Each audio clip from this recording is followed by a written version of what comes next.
mumastreets esocial media mandinoswera ndichiona kuti nyaya dziri kufamba sei, sepakuti ndini refri, ndirini bosi zvakare mugame racho. Handiti so chiteerera usati subscribe, turn on your notification bell so that whenever I upload a video you will be notified. Ndichitoti zviri kwese kwamuri vazukuru vasekuru Saint.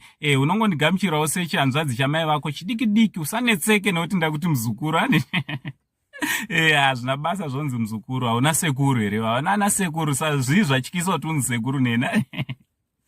So inzwaika vazukuru vasekuru Saint.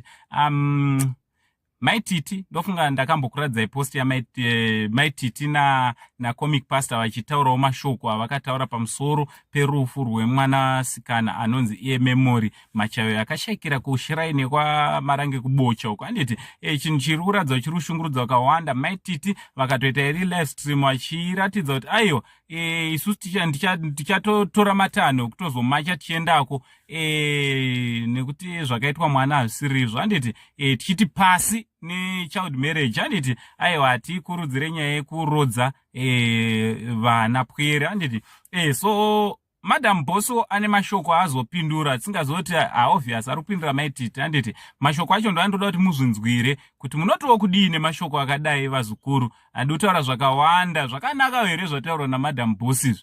Ainoziva kuti munhu wese ndinomusapota but akaresva ndinongopoinda kuti izvo hazvisirizvo. So ngataura nomacomments kavidhio kacho ndokanoteera. From Uncle Saint, the only Zimbabwean uncle.